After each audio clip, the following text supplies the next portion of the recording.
እንደዚህ ነው የምቆመው። እንደው ፍልስስ ማለት መብቴ ነው። ካሁን በኋላ ባሌ ነኝ፣ እንደፈለኩ ነው እንጂ ዛሬ ነው እንዴ ባልነትሽ የምታይሽ? እኔ እኮ ግራ ነው የገባኝ። ኧረ እኔ ድሮም ባሌ እንደሆንኩ ማንም እኮ ነው የሚያውቀው። እና አንቺ ዛሬ ልታየሽ አይደለም? በፊትም ይታየኛል፣ አሁን ደግሞ በደንብ ታየኝ። አሁን ግራ ይሄ 3 ቀን ማደንዘዣ እስኪለቅሽ ድረስ ነው የጨነቀኝ። ከዛ ከለቀቀሽ በኋላ የዛሬው ያበደ ነው ትላላችሁ ማለት ነው። ለማንኛውም እንኳን ደስ አላችሁ የሩቲ ወዳጆች ማለት ነው። ሁሌም አንበሳ ናችሁ። እኔ በጣም የምትገርመኝ ማለት ነው። እኔ እንጃ በሰማይና በምድር እንደሷ እስኪ ፈለግ አድርጎና አገኝ በሁሉ ነገር ያደላት ሁሉ ነገር ምችልበት የሴት ጀግና ትላላችሁ። በቃ ሰዎች አጠገቧም እንዴት ማድረግ እንዳለባት ምታቅ፣ ከራሷን ማራቅ እንዴት ማድረግ እንዳለባት ምታቅ፣ ሁሉንም የተሰጣት እውነትም አሁን እቺ ቀበጥ የወለደች ትመስላለች። አሁን 2 ወሯ 3 ወሯ የወለደች ሴት እንደዚህ ናት። እውነቷን እንዳለችም ሁሉ ነገሩ አሟልቶ የሰጣት ናት ትላላችሁ። እኔ እኮ አብርሽ ያው ወንድነት ይዞት ነው እንጂ ይሄኔ እኮ ውስጡ ማለት ነው እንዴት እንደሚያደርገው በቃ ላበላቡ ነው እኮ ያያችሁት። ያቺ ጦልጦላ ደግሞ ጦልጦል ስትል መጣ እኮ በቃ ምኗ ነው እንትን በፊትም ኑር የላትም ግን የነበራትም ግፍፍ እኮ ነው ያለችው። ቢስሚላ እንደዚህ ትገፈፋለች። የህይወት እዚህ ጋር ማለት ነው። በሩ ስከፍትላት ሩታን ስታይ እንዴት እንደሆነች ቆሌዋ ነው የተገፈፈ። ድንጋጤዋ እንዴት እንደሆነች ራሱ። አሰላሙ አለይኩም ወራህመቱላሂ ወበረከቱ። ውድና የተከበራችሁ የልዕልት ቤተሰቦች ሰላም ብያለሁ። ሰላማችሁ ብዝት ይበልልኝ። እንዴት ናችሁልኝ? እንግዲህ ተመልሰን መጥተናል። ቪዲዮ ላይክ፣ ሼር፣ ሰብስክራይብ እያደረጋችሁ ቤተሰብ እያደረጋችሁ አበረታቱ እንላችኋለሁ። ቪዲዮ እስከ መጨረሻ ተከታተሉ። እየተዝናናችሁ እንደኔ ፈታ ዘና እያላችሁ እንደሆነ ተስፋ አደርጋለሁ። ዛሬ በቃ የደስታ ቀን ነው ትላላችሁ። ምንድን ነው በቃ እኔ የምር ያልጠበቅኩት ነገር ነው ያገኘሁትና ሩቲ በዚህ አክል እኔ እንጃ በቃ ሁሉ ነገር የተሰጣት ሁሉ ነገር አሟልቶ የሰጣት የሚባለው ለዚህ ነው ማለት ነው። በቃ ሁሉንም እንዴት መያዝ እንዳለባት፣ እንዴት ከራሷ ማራቅ እንዳለባት፣ ሰዎችን በምን አይነት ሁኔታ መቀበል እንዳለባት የምታቅ ጀግና ናት። ጀግና ሴት ማለት ነው። ያቺ ደግሞ ጦል ስትል መታ ጦልጦላ ማለት ነው። ቆሌዋ ነው የተገፈፈ። የምር ቆሌዋ ነው የተገፈፈ። እንዴ አብርሽ ሩም ነው የመጣው ወይስ ሌላ ሩም ነው ብላ እኮ ቁጥሩ ማየት ጀመረች። የምር በቃ ማውራው ነው የጠፋብኝ የደስታ ብዛት ማለት ነው። እና በነገራችን ላይ እስኪ እንዳለችም እኮ ሁሉ ነገር አሟልቶ የሰጣት ናት። እስኪ ህይወት አሁን እቺ የወለደች የ2 ወይም የ3 ወር አራስ ትመስላለች ሩታ ስታያት። ምንም አንድ ልጅ እንኳን የወለደች እኮ አትመስልም።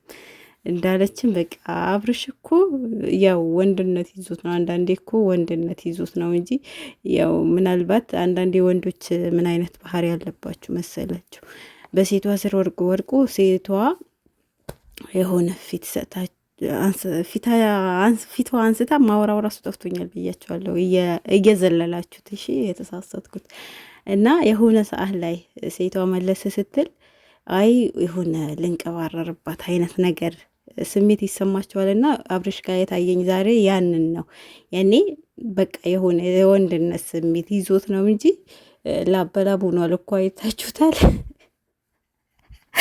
ልጁ እኮ ፌንት ልታስነሳ እኮ ምንም አልቀራትም። ወይኔ ሩታ ነፍስሽ ይማራል። ግን እንደዚህ እያረግሻቸው የምር እኔ ዛሬ እንደ ዛሬ ፈታ ብዬ አላቅምና ፈታ ነው ያደረገችኝ። በጣም ደብሮኝ ነበርና ፈታ ነው ያስደረገችኝ ማለት ነው። አንተ ሰው አርፈህ ቁጭ በል ተው። ይሄ ወንድነት ይዞህ ደግሞ ነገ ደግሞ እንዳትቀየርብህ እኔ ነግሬሃለሁ። ዛሬ እንደዚህ እንትን ብላ ፍቅር እየሰጠችህ ኩርፊያ ካለ ያው ነገ ደግሞ ራስህ ደግሞ እንዳታለቅስ ነው ምፈራለህ። በነገራችን ላይ ያው ግራ ተጋብቷል። እሱም ላይ ብዙም አይፈረድበትም። እጅ ሩታ ናት ወይስ ሌላ ሰው ነው? የምር ይቅርታ ለሳቄ በጣም ፈታ ስላደረገችኝ ነውና እኔ አይደለም አብርሽ እኔ ራሱ ያልጠበቁት ነገር ነው ዛሬ የነበረ ሁኔታ እና በጣም ደስ ይል ነበረ። ሁሉ ነገር የምትችልበት ሁሉ ነገር የተሰጣት ፍቅር የሆነች ልጅ ናት ልጃችን ብለናችሁ ነበረ። ያው አናምንም ብላችሁ ነበረ። በተለይ ደግሞ የኤርሚላ ቆሌ መግፈፏ ቆሌዋን መገፈፏ እንዴት እንዳስደስተኝ ማለት ነው። ጡል ጡል እያለች ስትመጣ እኮ በቃ ያልጠበቀችው ነገር ነው ያገኘችው ይመስለኛል። ቪዲዮ ራሱ እዛ ጋር ያቆሙት ፌንት አንስታ ወድቃ ይመስለኛል። እና በቃ አይታችኋት ነበረ እየዙ ማለት ዙሮባት የት ነው ያለሁት እያለች ነበር። እና ፌንት አንስታ ይመስለኛል ቪዲዮ ካት ያደረጉት። ለማንኛውም ሰብሩን ይስጣችሁ እነንትና ስፍር ትግስቱና ሰብሩ ይስጣችሁና የሁላችሁ በባልና ሚስት መሀል አትግቡ ስትባሉ አሰሙም። እንግዲህ ሩታ ድሩም ባሌ ነህ ዛሬም ባሌ ነህ አገር የሚያቅህ ባሌ ነህ እያለችው ነው። እና ይህንን ደግሞ ስትሰማ ኤርሚላ ምን እንደሚሰማ ታውቃላችሁ? ውርደት እኮ ነው። በቃ በቁሟ እኮ ነው የገደለቻት ኤርሚላ በቁሟ ነው የገደለቻት ማለት በቁም የምር እንደው የሰው ባል የሚያምራችሁ ሴቶች በዚህ ትምህርት ይሁናችሁ። ነግሬያችኋለሁ።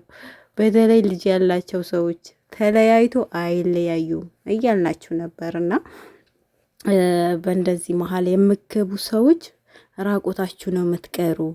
ትርፉ ደግሞ ትዝብት ነው የሚሆናችሁ። ትዝብት ብቻ ነው በቃ አንገታችሁ ሰብራችሁ ወደ ቤታችሁ ከመመለስ ይልቅ ሌላ አማራጭ የላችሁም። እና በሰው ህይወት ላይ ጣልቃ የምትገቡ በባለትዳሮች ላይ እንደዚህ ጣልቃ የምትገቡ ሴቶች በኤርሚላ ትምህርት ውሰዱ ብለናቸዋል። በዚሁ አጋጣሚ እንግዲህ ለቀረን መረጃ ደግሞ በሌላ ጊዜ እንመጣበታለን። እኔ በዚህ ልስናበታችሁ። ወሰላሙ አሌይኩም ወራህመቱላሂ ወበረካቱ። ላይክ እያረጋችሁ